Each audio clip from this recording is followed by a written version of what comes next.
Hello বন্ধুরা, কেমন আছো তোমরা সকলে? আশা করি ভগবানের আশীর্বাদে সকলেই ভালো আছো, আমিও ভালো আছি। তো আজকে হচ্ছে শ্রাবণ মাসের প্রথম সোমবার। তো আমি প্রথমে আচমন করে শিব ঠাকুরকে বসিয়ে নিয়েছি। এবার অভিষেক করাবো, তার আগে একটু জল ঢেলে নিচ্ছি। একটু জল ঢেলে প্রথমে সব কিছুতে জল ঢেলে নিয়েছি। এবার একটু ভস্ম লাগাবো। এই ভস্মের জায়গায় তোমরা একটু ছাইও দিতে পারো, কিন্তু আমি ভস্ম লাগাচ্ছি, না থাকলে নাও দিতে পারো। তবে শ্রাবণ মাস আমি এগুলো জোগাড় করতে পেরেছি, সেই জন্য আমি দিচ্ছি। এবার আবার আমি একটু একটু করে জল দিয়ে এগুলো ধুয়ে দেব। এরপর আমি পঞ্চামৃত দেব, অর্থাৎ ঘি, মধু, দই, দুধ, শর্করা এগুলো। প্রথমে আমি ঘি লাগিয়ে নিচ্ছি, এরপর আমি মধু দেব। তোমরা ঘি মধু দিয়েও অভিষেক করাতে পারো, কিন্তু আমার কাছে আছে যেহেতু, সেই জন্য আমি এইভাবে করছি। তো দেখো, আমি মধু মাখিয়ে নিচ্ছি ভালো করে বেশ মাখিয়ে নিয়েছি। এবার আমি দেবো দই। এই দই দিয়েও অভিষেক করিয়ে নিয়ে তারপরে দেব শর্করা, তারপরে দুধ। এইভাবে আমি অভিষেক করিয়ে নিয়ে ভালো করে জল দিয়ে ধুয়ে মুছিয়ে নেব। মহাদেবকে দিয়ে পাথরের বাটির মধ্যে বসিয়ে তারপরে পূজা আরম্ভ করব। তো তোমরা যারা চাইছো যে শ্রাবণ মাসে শিব পুজো করবে, তো করতে পারো। আমি এত কিছু দিয়ে করছি, তোমরা এত কিছু না দিয়ে করে পারো। তো এবার আমি দুধ দিয়ে অভিষেক করিয়ে নিচ্ছি। প্রথমে চারিদিকে দিতে হবে, তারপরে শিবলিঙ্গে। আমি যেভাবে দিয়েছি এইভাবে। তো অনেকে প্রথম সোমবার এবং শেষ সোমবার করে শ্রাবণ মাসে, আর এই বছর এই মাসে 5টি সোমবার পড়েছে। তো এটা হচ্ছে প্রথম সোমবারের পুজো আমি যেটা দেখাচ্ছি। তো কেউ যদি মনে করো যে আমি শিব পুজো করবো একদিন কিংবা দুদিন, তো তোমরা পরের সোমবারগুলোতেও করতে পারো। একটি পাত্রের মধ্যে শ্বেত চন্দন দিয়ে অঙ্গলিকে নিয়ে তার মধ্যে আমি মহাদেবকে প্রতিস্থাপন করছি, এবং নন্দী মহারাজ, ত্রিশূল, নাগকে পরিয়ে দিলাম গলায়, বাসুকী নাগ। এরপর আমি সাদা চন্দনের বা শ্বেত চন্দনের তিলক পরিয়ে দিচ্ছি মহাদেবকে, সাজসজ্জা করিয়ে নেব, তারপরে পুজো করব। তো এইভাবেই শিব পুজোটা করি আমি বাড়িতে। সাধারণত বাড়িতেই বেশি করি, মন্দিরে কমই যাই। তো মন্দিরে যাই, তো তখন আমি ভিডিও করি না। একটি পৈতে, এই পৈতেটা সারা বছর মহাদেবের গলায় থাকবে। এটি নতুন একটা পৈতে পরিয়ে দিলাম, আর প্রদীপ জ্বালিয়ে নিলাম। এবার প্রদীপ একটু দেখিয়ে নেব। তো এইভাবে আমি পুজোটা করেছি। তোমরা চাইলে অল্প কিছুর মধ্যে দিয়েও করতে পারো।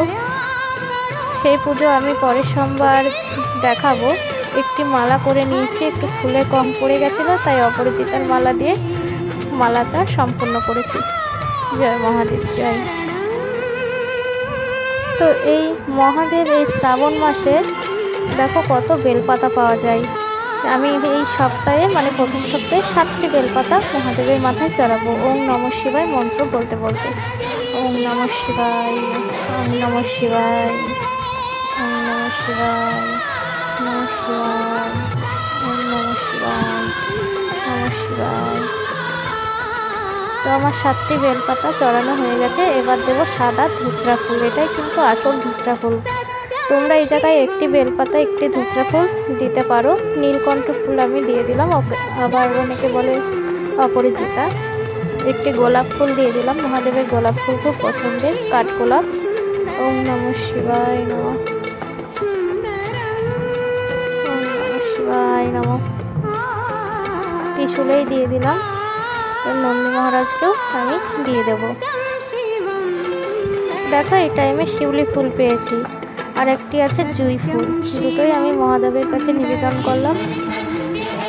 নমঃ শিবায় নমঃ, জয় নন্দী মহারাজ জয়। শ্বেত আকন্দ ফুল আমি মহাদেবের কাছে নিবেদন করলাম। নমঃ শিবায়, নমঃ শিবায় নমঃ। ভগবান শিব অল্পতেই সন্তুষ্ট হন, তাই তার পুজোতে বেশি কিছু লাগে না।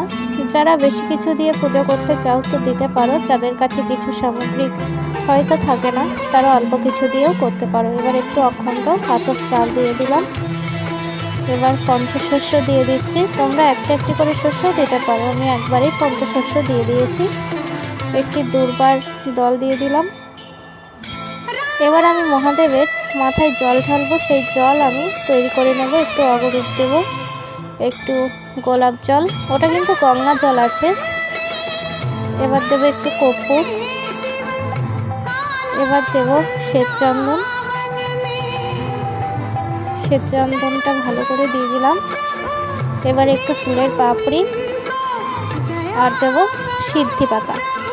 তো এই জায়গায় যদি তোমাদের কিছু না থাকে তাহলে তোমরা শুধু গঙ্গা জল এবং তার মধ্যে একটু ফুলের পাপড়ি দিয়ে মহাদেবের মাথায় ওম ত্র্যম্বকম যজামহে সুগন্ধি পুষ্টিবর্ধনং উর্বারুকমিব বন্ধনান মৃত্যুমক্ষীয়মামৃতাৎ। ওম নমঃ শিবায়, ওম নমঃ শিবায় মন্ত্রে তোমরা জলটা ঢেলে দেবা। আমি একটু ভোগ, একটু মিষ্টি, একটু জল আর একটি কলা মহাদেবকে অর্পণ করলাম।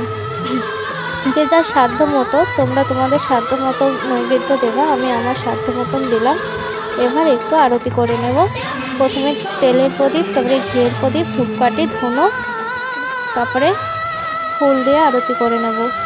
তো এই সময় শ্রাবণ মাসে পুজো আমরা করে থাকি, কারণ এই সময়ে দেবাদিদেব মহাদেব সমুদ্র মন্থনের সময় যে বিষ উঠেছিল সেই বিষ নিজের শরীরে ধারণ করেছিল এবং সেই বিষের প্রভাবে একটা জ্বালা সৃষ্টি হয়েছিল। সেই জ্বালা নিবারণের জন্য দেবদেবীগণ শিব ঠাকুরের মাথায় কিন্তু জল অর্পণ করেছিল।